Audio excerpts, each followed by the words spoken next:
Y a continuación vamos a compartir las reflexiones de Martine Durand, jefa de Estadística y directora de la Dirección de Estadística de la Organización para la Cooperación y el Desarrollo Económicos, Marc Ducharme, director del Departamento de Estadística del Fondo Monetario Internacional, y Stefan Schweinfest, director de la División de Estadísticas de las Naciones Unidas. Todo bajo la moderación del director del INDEC, Jorge Todesca. Bueno, me gustaría unas palabras iniciales porque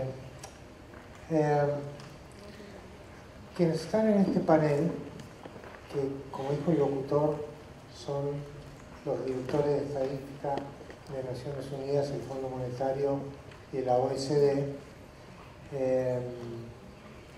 son personas, instituciones con las cuales venimos trabajando desde el primer día de la gestión en el instituto. O sea, no estamos frente a un simple momento formal, sino que es un poco resultado de un proceso de trabajo. Este vínculo es un privilegio tenerlos a los tres juntos en la Argentina, en este evento. Tienen agendas muy cargadas. Stefan tiene 193 países.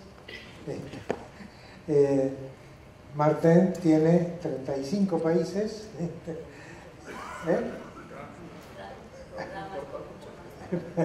Y Marc tiene 184. O sea, detrás de ellos hay estructuras de coordinación enormes. Sin embargo, han estado cerca del proceso nuestro en la Argentina y han viajado todo lo que hay que viajar para estar en la Argentina, para hacernos llegar sus reflexiones, destinadas en este panel a una cuestión muy importante, que es el marco institucional de las estadísticas oficiales, los requerimientos de una buena ley estadística y la verdad, con Marc recorrimos, con el Fondo Monetario, recorrimos el proceso de levantamiento de la declaración de censura sobre el índice de precios al consumidor y el Producto Bruto Interno. La verdad es una cuestión muy importante para nosotros, también creo que para la Dirección de Estadística del Fondo, porque era revertir una situación previa. Se instaló una relación de confianza que yo creo que ha sido muy buena y nos ha sido muy útil a lo largo de un año de trabajo. Con Stefan lo conocimos por primera vez, nosotros que no venimos del interior del corazón de la estadística, en la Conferencia Anual de Estadística de las Naciones Unidas en 2016, y le dijimos, venimos para hacer algo diferente, y obviamente hubo un voto de confianza a través, después de la activa participación nuestra en distintos ámbitos de Naciones Unidas. Ese voto inicial se fue confirmando en una relación. El gobierno argentino, como ustedes saben, ha decidido procurar el acceso a la OCDE. Este es un proceso que seguramente durará un tiempo, algunos años, no me toca a mí decirlo, pero que tiene en el sistema estadístico una columna vertebral para que el sistema estadístico nacional de quien se propone ser miembro de la OCDE se adapte a los estándares de la organización, que son los estándares internacionales. Trabajamos 6 meses en una primera consultoría en el año 2016. Tuvimos intercambios durante el año pasado y estamos a punto de iniciar un proceso más profundo, que es una revisión completa del sistema estadístico nacional que abarca al INDEC como punto focal, pero también al Banco Central, el Ministerio de Hacienda y el Ministerio de Finanzas, que al final de 2 años de trabajo debería, y de un conjunto de recomendaciones, debería permitirnos estar encuadrados en este conjunto de parámetros que son parámetros realmente deseables.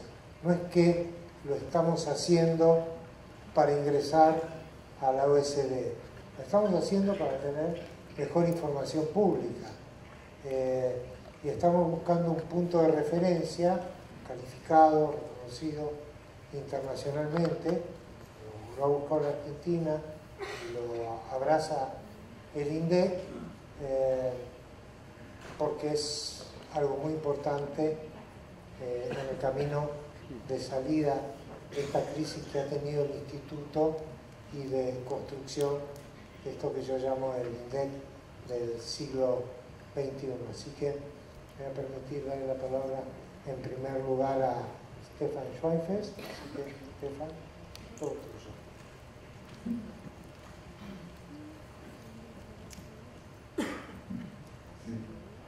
Que ya pasé la primera prueba, funciona el micrófono.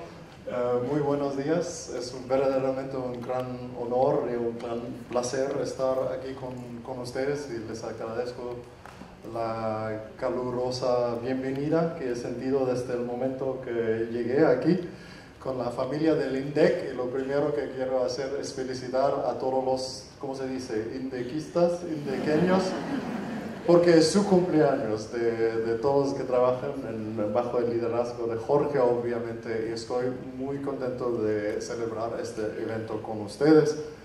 Tengo que admitir que estoy un poco asustado por 2 razones principales. Primero, tengo que hablar después del presidente de la República, que nos dio un discurso con mucha inspiración. Voy a tratar de hablar con mi pasión para mi trabajo, que es el sistema global de las estadísticas. Y la segunda razón por la cual estoy un poco asustado, que hay parece 600 personas aquí en la sala. Normalmente cuando yo digo que soy estadístico, la gente se va corriendo del otro lado. Normalmente cuando uno anuncia un evento sobre estadísticas y datos, no sé si podemos llenar una sala. Entonces les felicito a todos ustedes de expresar su apoyo al Sistema Nacional de Estadísticas y está presente en sus varios papeles. Estoy muy contento de tener la discusión hoy. Estoy un poco menos asustado porque estoy en familia. Jorge me invitó al INDEC y desde el primer momento me sentí en casa en el INDEC y estoy con muy buenos amigos del sistema internacional. Entonces nos vamos a apoyar mutuamente. Les aseguro que no les voy a torturar 20 minutos con mi acento alemán mexicano. Voy a pasar al inglés cuando se trata de cosas serias de mi presentación, pero quise hacer unas palabras iniciales en su idioma. Entonces voy a pasar al inglés ahora con mi presentación. I'm really very happy with the topic because this is a historic moment, not only because you have 50 years of anniversary, because all of us are here. I mean, I don't think this has ever happened, that the international institutions are here together celebrating with you. And I think it's a vote of confidence, and it's a vote of thanks, in my case, also for the engagement that Argentina has shown in the last 2 years in the international system. So I'm very happy about that. And I can tell you the topic is very important because I've worked almost 30 years in the United Nations, and we have built a lot of capacity in many countries around the world in various areas, specialized areas. I'm a national accountant, so we had many national accounts projects and so on and so forth, and we made a lot of progress in many countries. But the most important thing is investment in the basic infrastructure. The national statistical system and the backbone of the national statistical system is a legal framework. That is really the most important thing, and I can tell you from my experience, if this works, then all the capacity building efforts that are built on top of it, they will stay and they will have a real effect. If there is no foundation, then some of our capacity building efforts have seen, sadly in the past, evaporate over the years. So this is really a topic that is very dear to my heart, because as I've gone through my career, I've come more and more to the conviction that really the fundamentals are important, the institutional arrangements, the legal arrangements. So I'm happy to talk about this today. And I think Argentina is really in a unique, opportune moment to address this topic. I mean, you celebrate 50 years of the INDEC, but if I understood this correctly, it's also 50 years of the statistical law. So perhaps this is a good time to look at the law again. We have also a good context internationally. I'm coming from the UN, so I have to talk about the Sustainable Development Goals for a moment. So that gives an impetus to look at national statistical systems. You have the data revolution discussions. We can do a lot more things today than we could before, but we have to organize ourselves and put this in a solid frame. And Argentina, of course, specifically is in a situation where there is a national movement on reform. So reforming this particular important sector also fits in very well. So this is a unique, opportune window, and I can only hope that all of your cooperation and your support will lead to the right result in this case. So let me talk about the National Statistical Law. I gave it a second title, which is important to me, Safeguarding Principles and Enabling Modernization. Many people, when they hear the word law, they think of a straitjacket, some strict rules that will safeguard principles. This is important and is an element of the law. It establishes the rules, but it's also an enabler of modernization. It is forward-looking. It should enable the system to function in the best and most efficient way. And we will go through some of those elements. Let's first ask, what is the value of official statistics? What does make official statistics different from all other data that are flowing around? I think it's important to recognize that official statistics is authoritative. It is the basis for decision-making of the government and many other actors. It is independent, objective, and transparent. So it inspires trust if it is done in the right way, of course. It should be based on the highest professional standards of ethics. It's fitness for purpose. It's the users have an important word to say what kind of data are needed, what kind of information systems. It is universal. It is not produced by a specialist for a specific group, like other types of data that perhaps are produced in the private sector or by specific research institutions. It is for everybody. It is for the public. It's flexible and resilient, efficient and effective. This is a little bit an optimistic vision, but this is the vision we need to strive towards. I would add one word here which comes very much in my vocabulary now all the time. Official statistics is also sustainable. It is important, it is sustained over time. It's not an explosion, a firework of data that some of our big data elements sometimes have, that we have a lot of data for a short period of time, but official statistics is really the heartbeat of a country, and it allows us to measure what we really want to measure, which is development. We have to keep certain things constant and see over time how a country develops. We actually, I always joke with official statistics, we are not taking pictures, we are actually making a movie over time, and I think this is very important and an important function of official statistics. We have at the United Nations the fundamental principles, and I wanted to briefly introduce you to the fundamental principles. For those of you who don't know them, There were some precursor discussions in the 70s and 80s. Then in the 1990s, and in the context of the transformation of the Eastern European systems, the European Commission, the UN Economic Commission for Europe, actually the Conference of European Statisticians, adopted a first version of the fundamental principles, which in a way we regard as like almost the 10 commandments of good official statistics and so on. These fundamental principles, the 10 fundamental principles for official statistics, and I will talk in a second about what they are, have then in 1994 been adopted by the UN Statistical Commission, but at that moment it was sort of a commitment of the professionals to codify their ethics.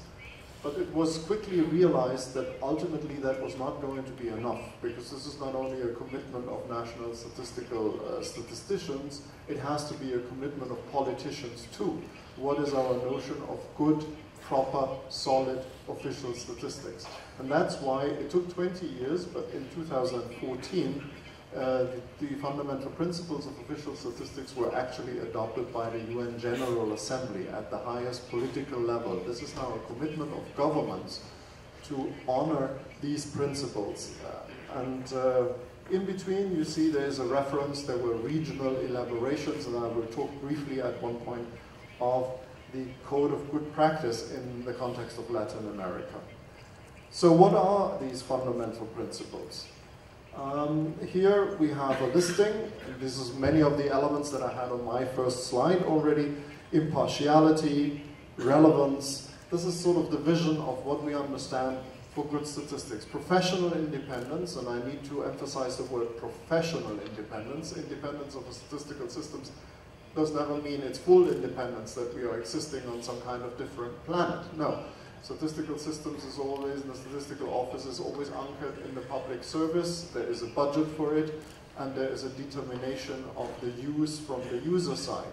But in between, the actual production needs to be in the hands of statisticians, and that is what we mean professional independence. Professionals need to decide, once it is established that the government, the public sector needs certain data, how they are compiled, and they need to be absolutely independent in defining those methodologies and so on, to safeguard quality and so forth. There's another key word here that I want to highlight. I mean, you see accountability, transparency, but it's confidentiality. That is towards the respondents, to the citizens. There is a fundamental deal that the citizens give their most private information to the statistical operation, and the statistical office, the statistical system safeguards that privacy. That's a deal. And if we honor that deal, the citizen will be generous. This is our experience. We will have high response rates, and they will be honest and clear, and that will help the government, the public sector, the citizenry in general to understand where they are. So this is important, but there is sometimes a misunderstanding in terms of confidentiality that does not mean confidentiality between government agencies and so on. That would be a misunderstanding. I know that there are some government agencies that also have confidentiality towards their respondents, but I think for the government as a whole, the government owns all data, administrative data, tax records, cadastre records, and so on.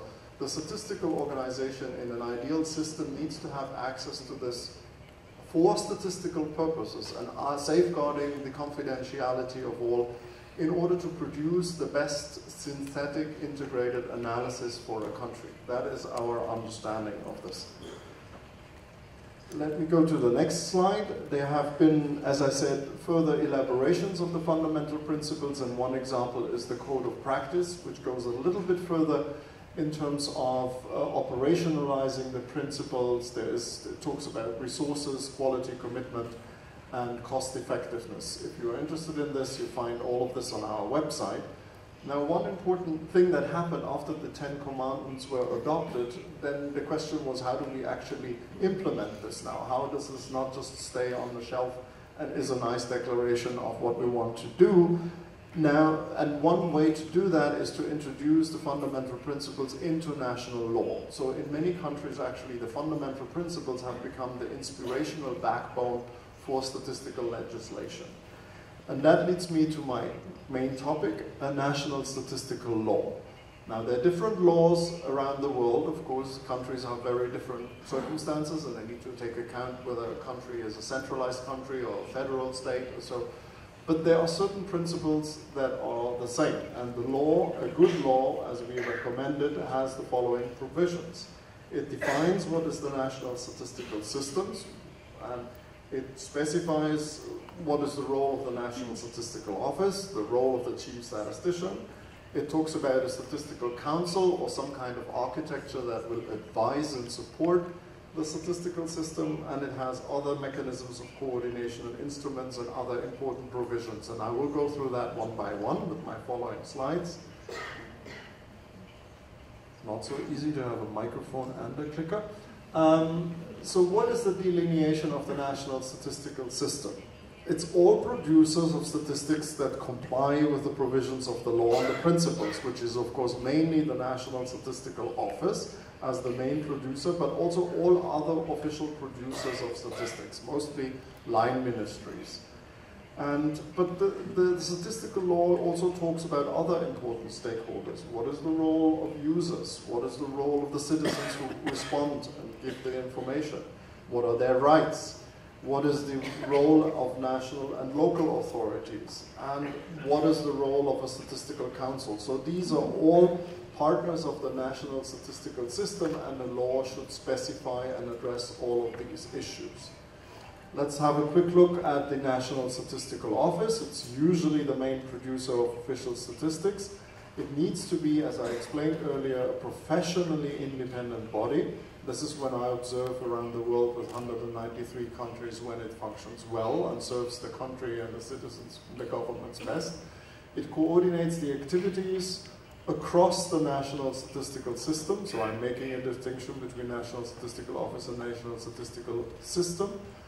And it is not to be assigned responsibilities or getting instructions that conflict with the fundamental principles which have been subscribed to by all countries and all governments around the world. I'm going over some of these provisions a little bit faster, but I know Martine and my colleague Marc, they will enter and add to some of these things in more detail. So let's just take this as a general introduction. We have other producers of official statistics, as I said, central bank, line ministries, they're important partners of the national statistical system, and the law should specify how these entities work together and what is the role of the National Statistical System and the National Statistical Office, and in particular the chief statistician, to coordinate this whole system. Now, looking at the next slide, it talks a little bit about what are the recommendations for the chief statistician.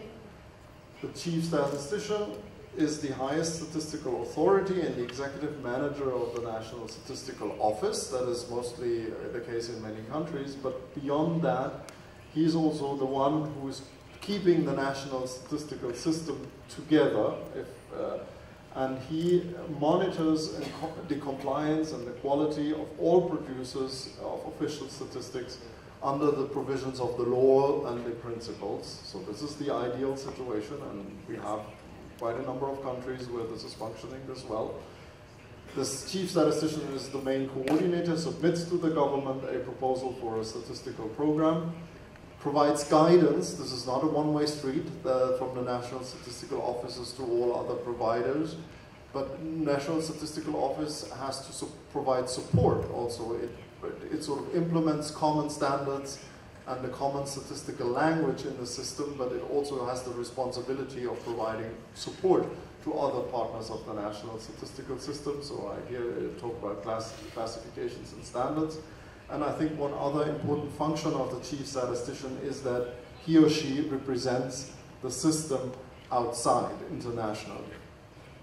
A few words on the National Statistical Council. In many countries, this is primarily an advisory bodies by users, but there may be various councils. I have observed in different countries quite an architecture of supporting committees and councils to make the national statistical system work. So the council would advise the national statistical system and the government and the public and consult on the preparation of a national statistical program, obviously. So let me skip, I'm mindful of time. To the next slide. Other important provisions of the national statistical laws are the mandate for data collection. I mean, who has the right to collect data and maintain statistical registers? We talked already about confidentiality. On the dissemination side of things, the law has to address that also and ideally promote a policy of open data, strictly providing, of course, the safeguards for confidentiality, and there are international methods where you can do that, and you can provide researchers access to the microdata under certain conditions if the publication does not allow identification of individual respondents. An important tool in a good statistical law is the so-called advanced release calendar, where the whole system and the government make a clear commitment to a date, and then no matter what the situation, no matter what the weather that day and the political constellation on that day, the data will be released. That is an important tool to inspire confidence into the statistical system and the statistical organization. If you want to read more on this, our colleagues in the European office have published this publication, a generic law of official statistics, and I think it is quite inspirational. Now, where are we now? We have lots of challenges, but I also mentioned already the opportunities. If you look here, in particular in my context of the Sustainable Development Goals, we are called to produce 230 indicators. Of course, no country in the world will be able to do that easily. So but we have to go and make the digital transformation useful for us. We are challenged to merge our statistical information with geospatial information and create data communities that go well beyond the official statistical realm. All of these are topics by themselves, and if we have an opportunity to talk later, I'd be happy to address those. So the modernization really starts with an integration and a standardization and an institutional environment that is conducive to the new data ecosystems and environment. And I think these leadership, statistical leadership, is critically important. That's why in the book on statistical management and organization that we have in the United Nations, the chapter on the chief statistician is quite an important one. Okay, I'm almost at the end. I'm coming back to where I started. The law is an enabler for transformation and modernization. I hope you got that message through my presentation. It is not a straitjacket, but actually if it's done comprehensively and well, it is really a step into a new modern statistical system. But in order to get there, there is a process to be respected. When you revise and update the law, and I have observed that in many countries, there are certain things that you need to bear in mind. You have to have a broad consultative process where all stakeholders, and many of them are here in the room, and I think this is why this event is such a brilliant opportunity, are part of this dialogue, are part of the discussions and the specifications of the law. And you need to, of course, have the backing of the highest political level, and I'm really very happy to see that the head of state was in the room and made that commitment. The international statistical community, we are ready there to help you. And you can see that here just by the three of us sitting here on the podium. And one last remark also, you're not alone at any point in time. As Jorge said, I'm in privilege of being in contact with 193 countries. Believe me, at any point in time, there are quite a number of countries that are reflecting on how to reform their legal and institutional framework. And we at the United Nations do one thing, that we connect them so that you don't reinvent the wheel and get the experiences of others that are working in this field. And for instance, this slide indicates to you that at this point in time, some colleagues from your part of the world, from Latin America, Costa Rica, Dominican Republic, Paraguay, and Chile are actually working on that too. So with that, thank you very much for your attention, and gracias, and I turn the microphone back to Jorge or to Martine.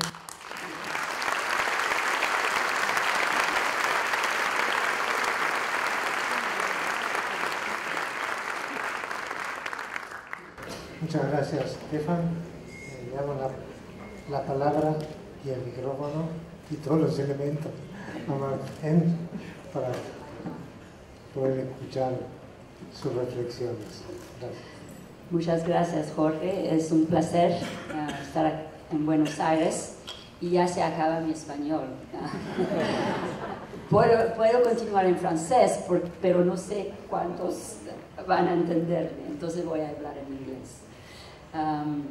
Thank you very much for having invited me, Jorge, and for your hospitality. It's always a pleasure. I was in Buenos Aires a year and a half ago, as you mentioned. Being back here during summertime is just a wonderful experience. So thank you. We're so pleased to be with you for the celebration of your 50th anniversary. You are actually looking very young. I was amazed when I was watching many of you in the coffee area to see how many young people there are today. So I think, you know, as the President said, I'd like to be here in 50 years to see as many young people as I saw today. So thank you again. So you asked us to talk about the importance of statistical laws and the lessons that could be drawn from different experiences. We just heard now from Stefan. And I'm going to give you a little bit the experience of the OECD and what the lessons that can be drawn perhaps for Argentina, as Argentina is actually revising its law. Of course, when you start talking about a statistical law, you have to start with the UN fundamental principles. I'm not going to go through that because Stefan mentioned that very eloquently. But what we have done at the OECD is we made a major effort to synthesize the experience of OECD countries. And in 2015, we actually, that resulted in a very important, what we call a recommendation for OECD countries. And here is what it looks like. It's a document like this one. And I will explain in a moment what's in there. But I'd like to come back and acknowledge the debt that we owe to the UN fundamental principles, because that's very important. And as Stefan mentioned, these principles start from a long time ago, but were crystallized, were elaborated by the Conference of European Statisticians and the UN Commission for Europe. And it's really in the wake of the collapse of the Soviet Union and Soviet Empire in Eastern Europe. For decades, and that will sound perhaps familiar to you at the time that INDEC is being rebuilt, the information in the communist bloc, including statistical data, had been controlled, censored, distorted, manipulated for political purposes. As a result, the populations of these countries had lost completely all trust in official data. So the fundamental principles really provided a cornerstone on which this trust could be rebuilt. They started by stressing the importance of statistics to the good functioning of democracies. And I think what the President said this morning is very important. We're not talking here about providing information just to the political elite or even to governments. We're talking here for providing information to the people of the country so that they know the situation and they can make governments accountable for their acts and their policies. That's what we are talking about. If you don't have trusted statistics, a good image and a movie, not that a picture, but where the country is heading towards, whether progress is being made, then you are walking in the dark. And that's fundamental to have good statistics. So let me come now to the OECD recommendation. Here, we've even translated it into Spanish. We have two official languages at the OECD, French and English, but we thought that that was an important document, in particular to help you, INDEC, to have it translated into Spanish. So, it's based on the fundamental principles, as I mentioned earlier, but it emphasizes in particular that quality statistics are indispensable. It was developed by the OECD Council, which is the supreme governing body. All 35 OECD countries are represented there in November 2015. So, our recommendation draws on the fundamental principles, but I think it's a way, it gets into many more details of operationalizing the principles. And And perhaps Marc will say more about that also in a moment. So in framing our recommendation, we had a lot of written material from, of course, experiences in all the OECD countries, which we could draw on, and from as these experiences were also summarized and explained to us by the chief statisticians or director generals of national statistical offices that meet every year in an OECD committee on statistics and statistical policy. So if I move on to what's the recommendation about? In a nutshell, what it does is its origins is based on the experiences of OECD countries, the regional code of conduct. We heard about the regional code of conduct in the region, but of course there is also the Eurostat code of conduct, which is very important in Europe, and quality assurance frameworks that exist in different countries, and so on. But the nature of this document is about implementation and how we go about operationalizing all these good principles. So it contains 12 sub-recommendations covering, in fact, the first 5 are about the legal and institutional frameworks, other 3 on methods, quality, and processes, 3 are on access and disseminations, and the last one is about what Stefan mentioned, is looking forward, what's going to happen, recommendations about big data, new sources of information, how you integrate that into your statistical system. There are high-level recommendations, so not 10 principles, but 12 sub-recommendations. And those only take 3 pages of these documents, so kind of high level. But then they are supplemented, and I think that's what perhaps is interesting when you design the law in practice. They are complemented by 11 pages of good practices that we have identified in OECD countries in order to ensure that the principles are observed. The good practices are quite detailed, and of course, no country needs to follow them up, of course, but that provides a very good checklist for you to see what are the ones that are the most relevant for you. And so, if you go to the OECD site, you will find this toolkit where you will find all this list of good statistical practices, which will help in redrafting the law. The recommendation actually has been our Bible. So beyond the fundamental principle, there is an OECD Bible, which is the OECD recommendation. And we have done our business about helping countries to improve their statistical system based on this recommendation. All OECD countries have subscribed to this recommendation, and we will be, we're now looking at whether they are implementing these recommendations, to what extent, what else do they need to do, how can they improve, and we will be reporting to our OECD Council at the end of this year. But of course, this recommendation is an open document that can be used by countries that are outside the OECD community. And starting with Argentina, a number of non-OECD countries, non-members, have actually expressed their interest in using this recommendation to implement their law. And we're working, for instance, with Costa Rica right now, Colombia, and other countries in the region in the revision of their law. So one point I want to make, which the President made, and you, Jorge, said as well, is that to become a member of the organization, the country has to adhere and comply with this recommendation. So it's a powerful instrument for countries that want to join the OECD. But it's also a powerful instrument, as Jorge said, to improve the statistical system, whether you want to become an OECD member. It doesn't matter.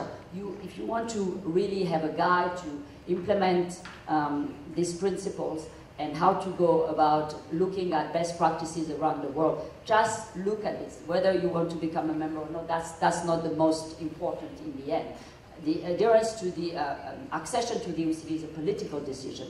Improving your system can be achieved with or without a political decision to join the OECD. I wanted to make this point. So let's get into a little bit more detail about the purposes of this recommendation. Actually, the recommendation has 3 main objectives. One is the integrity of the national statistical system. The second is about the capacity to operate effectively. And the third is about the fact that the national statistical system can do its job in a way that meets professional and scientific standards and user needs. So let me go on to this in more detail now on the three objectives. So what about ensuring integrity?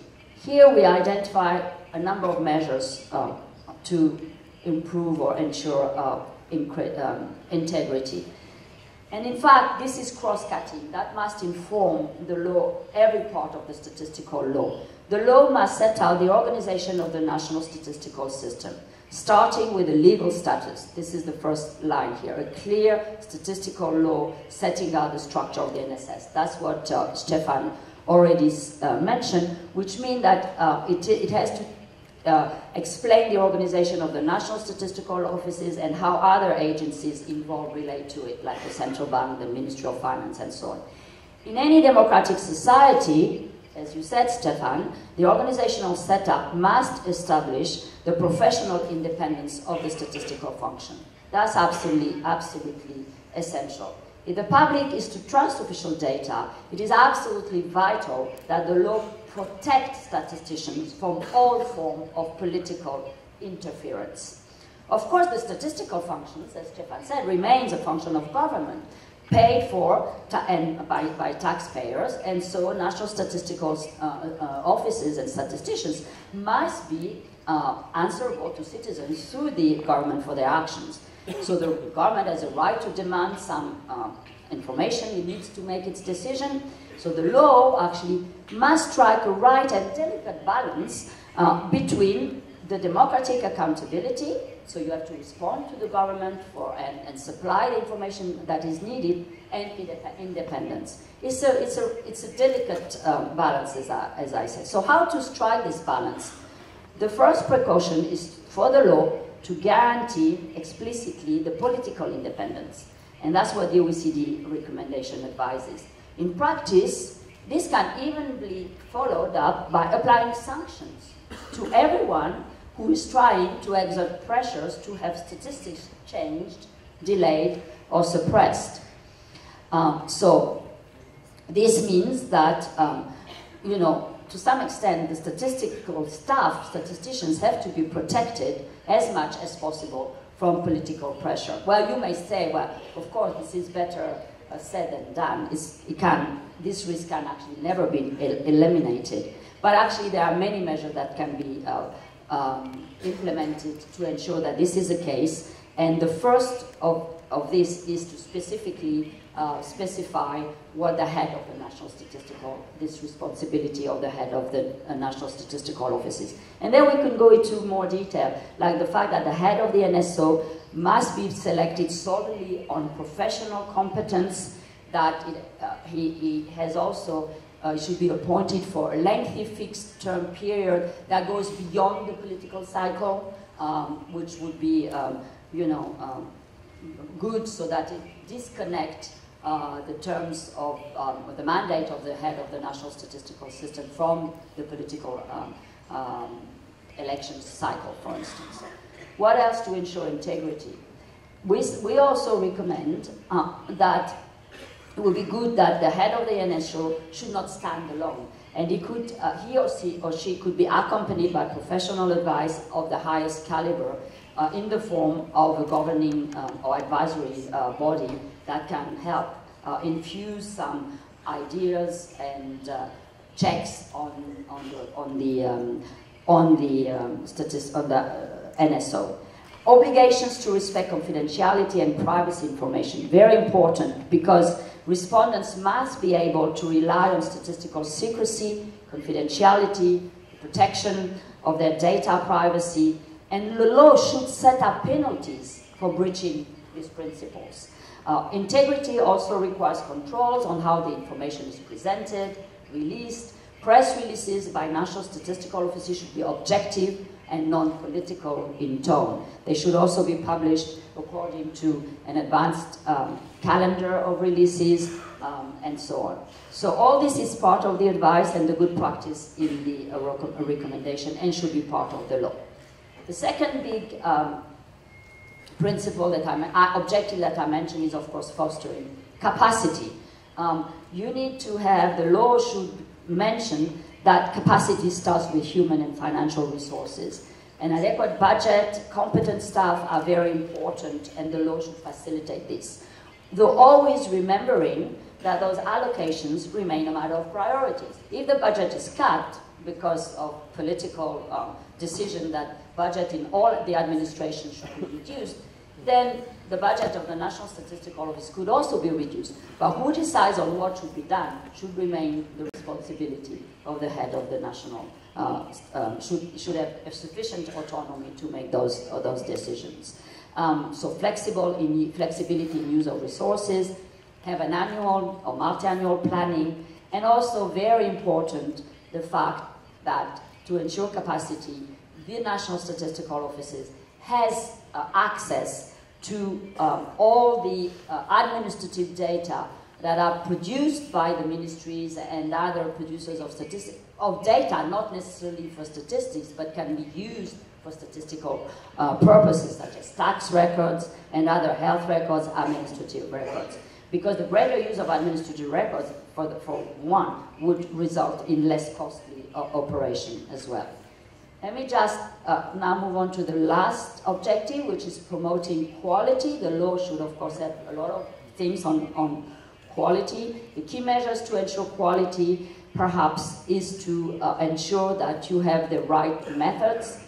Here is a list: following manuals and guides, performing test runs, consistency checks, documenting errors, checking and updating registers, installing quality assessment procedures, and using user feedback, discussing with the users, clear metadata, establishing a quality assurance framework within the NSO, and fostering research and innovation for the future. Let me now, I see the time, my time is almost up.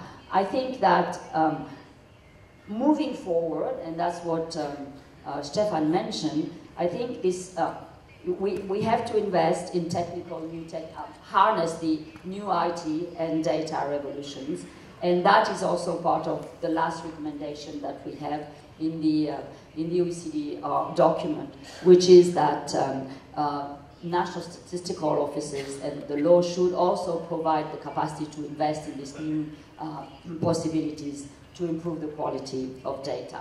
So I'd like to conclude in the last 2 minutes that remain with, and so what about Argentina in all this? Argentina, as we said, is not a member of the OECD, but as you heard from your president, and I'm sure you read in the newspapers almost, perhaps not every day, but often, Argentina has expressed a strong interest in joining the OECD. And in fact, really, I mean, I'm proud to say that Argentina is the first non-member country that has actually notified its willingness to adhere to the OECD recommendation in order to improve its statistical system. We now have a few more countries that have followed, but when Jorge wrote to me, you were the first country, being the non-OECD members, to actually express an interest in adhering to the recommendation. So since then, in June 2016, we actually been helping INDEC and the Argentinian National Statistical System to implement the provisions in the OECD recommendation. I was pleased to lead a mission just over a year ago, which examined the legal and institutional framework, briefly surveyed some statistical domains, highlighted by INDEC as priorities for urgent review, such as, for instance, the public debt statistics, and we did an in-depth review on public debt, on prices and international trades and national accounts. We found that we were really impressed by the progress that had already been achieved in just 2 years in all this area that I mentioned. And so we commended INDEC for their commitment to move forward and really re-establish INDEC as a very sound statistical system for the country. But we also said there's still a good deal of work to be done. Because, as Jorge said, this is not that you can achieve in 6 months, not even in a year. It will take time to rebuild a strong system and to show the results of the investment that is being made. So, I'm even more pleased now to announce to you and Jorge already said that Argentina and INDEC have actually committed to undergo the full review that we usually do when we conduct reviews for countries that want to accede to the OECD. So we'll extend the domains. We will review in great detail the draft law as it is elaborated currently. We hope that we can complete this full review by the end of next year, and hope, of course, that the results will contribute to help Argentina re-establish its long-standing position as the leader in statistical quality and innovation in Latin America and worldwide. So we want to accompany you. We want you to say that Argentina is back, and we've helped you in the international statistical system. So you have all our support, and we'll be standing by you in this very important endeavor. On that positive note, I would like to close. Thank you very much.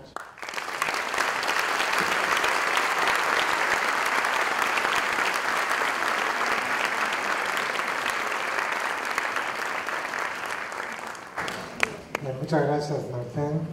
Muchas gracias por expresar públicamente esto que muchas veces escuchamos y sentimos en privado, que es un apoyo fuerte de la OCDE, que además no es lo único que tienen para hacer, pero hay un foco importante que creo que tiene como correlato nuestro compromiso y nuestro entusiasmo. Así que, muchas gracias. Antes de pasarle la palabra al Marc Ducharme, quería comentar que el Fondo Monetario, como parte del apoyo que estamos recibiendo de las organizaciones, está desarrollando en este momento en nuestro país, y creo que es la primera vez que lo hace para un solo país, un curso de balanza de pagos. No sé si la palabra es curso, porque en realidad es para el personal especializado del INDEC y para el personal de otras dependencias estatales. Dura 2 semanas, está desarrollándose esta semana y la próxima full time, y forma parte del programa de recapacitación, actualización, que también lo integra que mucha de nuestra gente viaja a workshops en el exterior, seminarios, grupos de trabajo. Estamos invitados del año pasado a participar en los grupos de trabajo de la Comisión de Estadística de la OCDE, lo cual está generando obviamente un clima de mejoramiento en la calidad de nuestros profesionales. Es un punto de partida esencial para todo este proceso, así que también le agradecemos en este caso al fondo, que ha enviado 2 profesionales de larga trayectoria, que durante estas 2 semanas van a estar dando un curso puntualmente sobre balanza de pagos, que como otras cosas que estamos recibiendo es un privilegio, y me gusta agradecerlo públicamente. Así que, Marc, escuchamos tus palabras. Bueno, Jorge, muchas gracias para su introducción y para la invitación a participar en la celebración del INDEC. Yo estuve muy impresionado por la capacidad de mis 2 colegas de hablar en el castellano, y me siento casi obligado de pasar al inglés también, porque le voy a fastidiar con el acento francés. Como tú sabes, Jorge, yo tengo una relación larga con Argentina, una relación personal y profesional que empezó en 2004, cuando Argentina participó al programa de comparación internacional de la ronda de 2005, y en este momento Argentina era un protagonista muy importante de lo que se considera todavía en el Banco Mundial, que encabeza este programa, como la ronda la más exitosa para América del Sur. Y después, en este momento, yo trabajaba para Estadística Canadá y pasé al Fondo Monetario Internacional, y claro que pasé a un momento que era la censura de la Argentina, del INDEC, para los dos indicadores que mencionaste. Entonces es un gran privilegio y estoy muy contento de estar aquí para celebrar este aniversario y que superó el INDEC este momento difícil de su historia y que mejoró mucho los indicadores, aunque, como dijo Martine, hay mucho que hacer todavía. Entonces, voy a pasar al inglés porque si no, creo que le voy a fastidiar con el acento francés que tengo. So, being the third one is always an interesting challenge, because we were given the task of talking about the statistical law and its influence on statistical infrastructure. And as my colleague Stefan told you, it's very rare that you see the three of us at the same place at the same time. You see us at different time at different places. So the only thing we knew is that, well, we'll try to not duplicate our presentation without knowing what the other was doing. So I will skip many slides that I have not prepared, because I thought that my two colleagues would do a fantastic and a stellar presentation on the basic principles and the statistical law, and I will concentrate my presentation on more earthy matter, knowing that the fund is an organization that deals with crisis. So we try to be very pragmatic, receive the welcoming from the president. It's very rare that the fund, when fund comes in a country, that we're welcome. Normally we come because there's a crisis and we have to impose very stringent recommendation. Although the statistics department that I run were normally the good guys at the fund, because we come and provide training and technical assistance. And just to give you an order of magnitude, we run 800 missions a year on technical assistance, and we have about 50 courses, one of them that is actually running. So I'm going to take that focus of the experience that we have over the last decades on three of our major pillars of activity, which is methodology, data for surveillance, and capacity building. And I will try to link with previous presentation. But let me scoop my presentation right away, so if you have emails to write, you can do it. What I think the message that I want to leave with you, and I think it was very forceful from my two colleagues, is that the statistical framework depends on two important requirements.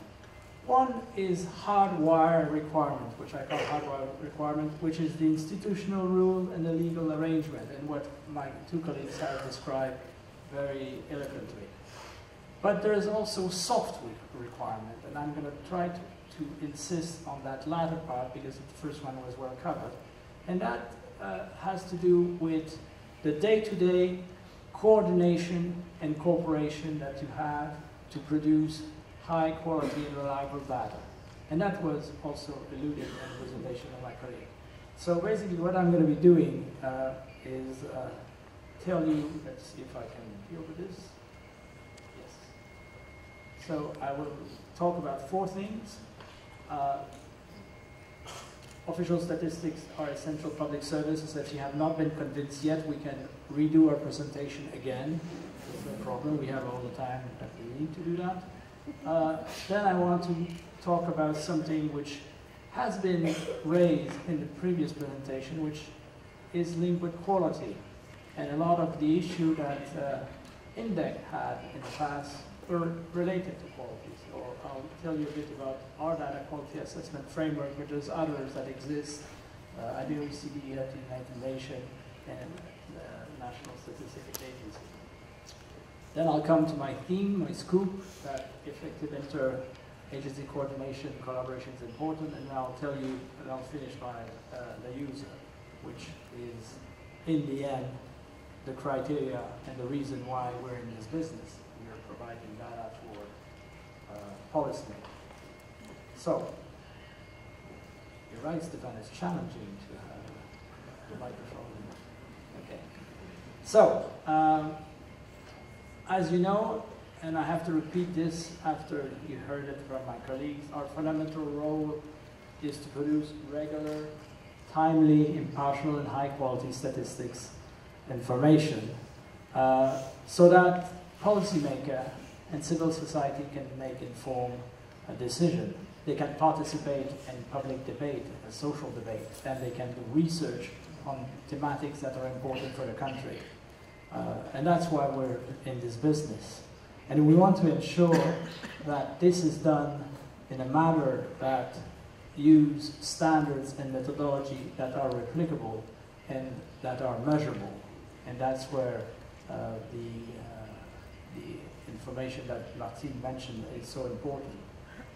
So, in order to do that, the first stepping stone is to have a sound legal framework. And that's key for the reason that Stefan mentioned. It's to build public trust. If you don't have rules and if you don't have protection to your national statistics system, then it can be influenced, it can be submitted to all sort of pressure and destroy the public trust. So such a framework will provide a clear mandate for the rights, the responsibility, and the competency. So when Martine mentioned, and Stefan, the skill set, the capacity development within the institution, which is very important. And it helps also strengthen the statistical priority setting of the production of statistics. And again, here Martine said something which is quite important, is that even if you're in the best of our world, at one point there's budgetary constraint, and you have to have guiding principle to deal with them, and you have to have autonomy to deal with them. So our experience doing those 800 missions over decades, we went into 189 countries, which is our membership, demonstrate that the fundamental prerequisite is to have this legal framework so that you have an effective system. And you have to recognize, when you say that there's not one size fits all. There's some statistical systems that are very centralized. You think about Canada or Australia, and you have some that are very decentralized, like the US. They still obey to the same rules and guidelines, but they function differently. And you should not try, you should try to take your cultural and political environment and adapt that to those guidelines. So it varies according to country circumstance, but still the UN fundamental principle stays, and they're the basis of creating the legislative work that is the basis of the statistical system. The other aspect that was mentioned, and I think it's fundamental, is the legal framework should be conducive to data quality. And I'll come back to that aspect. I think this is very essential because you can be producing information, but if there's no trust and its quality, then it becomes useless. Finally, I think that it was mentioned by Martine, we are in a brave new world. Things are changing. 50 years ago, probably you were doing surveys by hand and compiling things that were coming directly from your survey instrument. Now you have administrative data that exists, that is well used in the system, and you have, it's not me by the way, It's true. You have big data that comes on various forms from private provider, sometimes from public provider, and that will change the way you do business. And having a strong legislation allows you to be able to deal with those things and provide a good foundation for your national statistics system.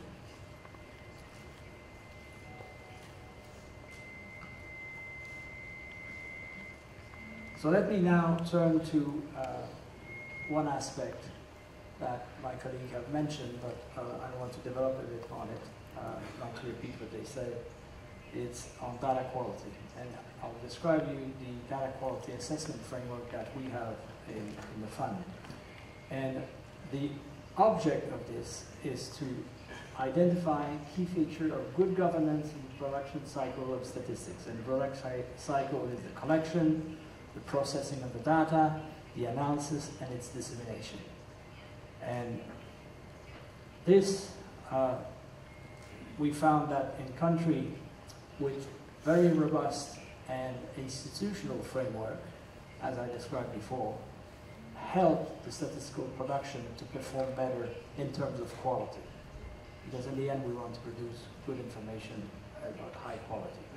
So the framework, I won't describe it in detail, but the framework has 6 parts, and it's organized around prerequisite and 5 dimensions of quality. The 5 dimensions of quality are assurance of the integrity, the methodological soundness, and I'll come back to this, accuracy and reliability, serviceability and accessibility. But there's prerequisite to this quality framework, which includes elements that are overarching role and are supportive of the environment in which you function. So those are the legal institutional environment, the clear responsibility and legal authority to collect data, that was mentioned by Stefan, confidentiality and privacy measure to safeguard respondent of data, and legal ground for data access and sharing should be in place so that we can proceed. These issues are relevant even in this library world, even if we're not collecting directly the information, even if we're not processing all the information. We can imagine that we have a system where we have. So big data gives us a challenge in terms of operation of the statistical system. But I think that those prerequisites of quality and those, this framework still apply to this kind of information.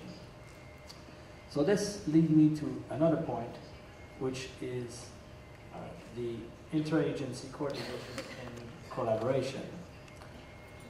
So having a sound framework, and I think you got the message clearly from us that is a condition, an important condition, but not sufficient to make the statistical system work. The statistical legislation can only be as effective as if it's applied and if it's implemented. Because you can have the best constitution, and we know in history there has been a country with the best constitution, but without applying it, they were not governed under those democratic rules. The decentralization of statistics systems such as the one in the US, or even in a country where you have a national statistics office which is highly centralized, but you have also other agencies in other part of the statistical system that are decentralized, implies that you have to have very clear interaction and very clear memorandum of understanding. So you can have one model where the statistic law allows the National Statistics Office to collect and to get access to all micro-information of all ministry or agency in the country. But sometimes you don't have that power of the law, and therefore you have to multiply the number of memorandum of understanding so that you very strongly that the law that you're about to have, the new law that you're about to develop and have, needs to cover this exchange of information. And one way of doing it is obviously to ensure that the confidentiality rule of the statistical office overrule the one of the tax office.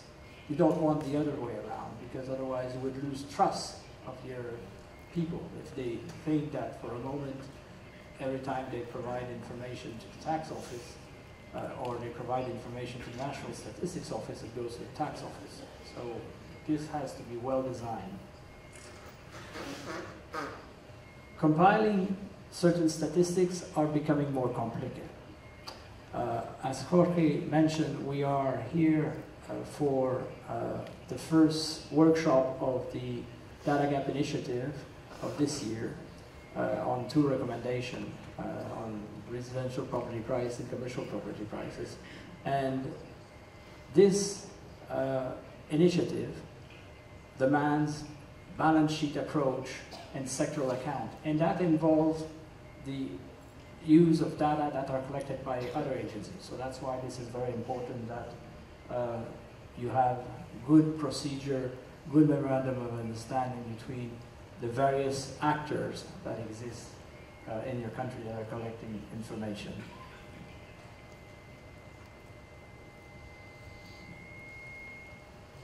Now, let me conclude with an important aspect that was mentioned by my colleague. It's the data user.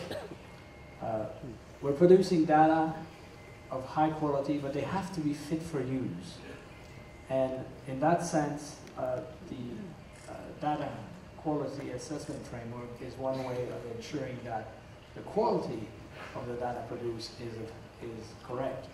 But it may not fit the user need, and therefore it's important to have this relationship with your user through a council, through user groups or focus group, and this has to be done recurrently. This is not a one-shot deal. You have to do this constantly, because if you produce data that is perceived as being not relevant by your user, you're going to lose trust, and trust is a fundamental aspect of the whole framework.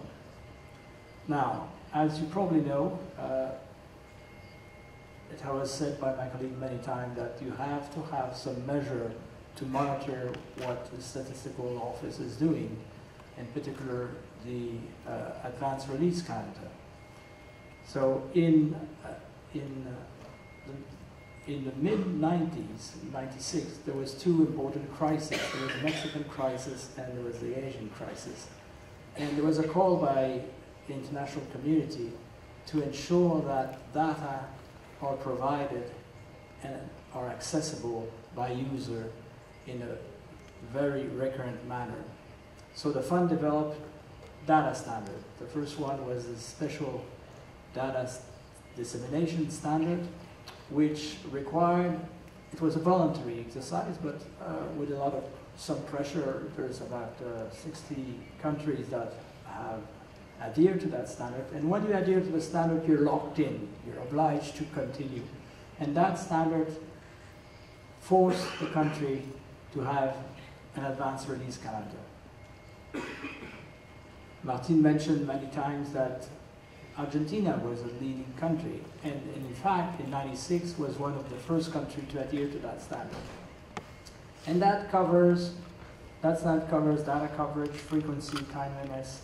It covers a certain numbers of index, and the country is obliged to respond to this. And if they don't, they're monitored by the IMF, and they receive blame for that. We have also developed the general data dissemination system for countries that have a lower developed or a less developed national system, so that they could build their metadata. And now we have modified that system so that they would also publish information, because in the end you want the country to publish, encourage the dissemination and enhance them. And then we have the SDDS Plus, which is for those countries that have systemic financial system, and it's a more advanced data requirement, and we have about 14 countries that are collecting information and producing this on a systematic way.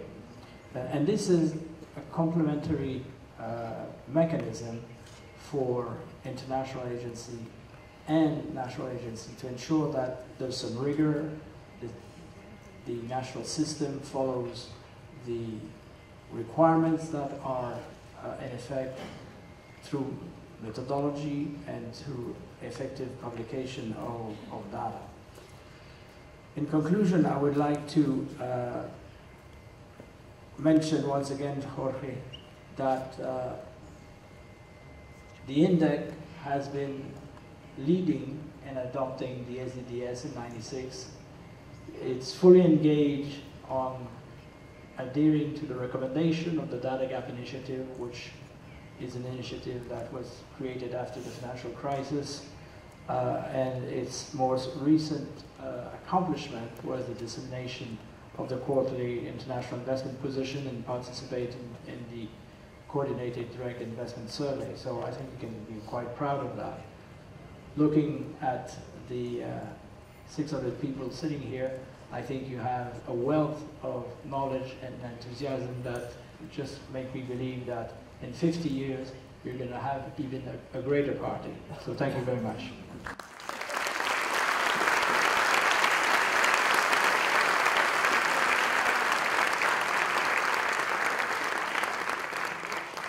Muchas gracias por la presentación, por las presentaciones tan excelentes.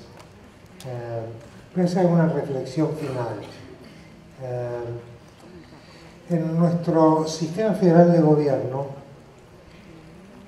las provincias tienen, como en tantos otros aspectos, su autonomía en materia estadística.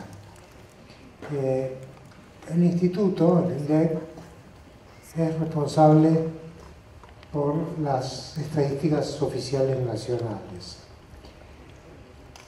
y se apoya en las direcciones o institutos provinciales de estadística como un network donde en realidad se hace el relevamiento estadístico, como se trata de relevamientos de campo, bajo la metodología acordada con el INDEC, bajo la supervisión del INDEC.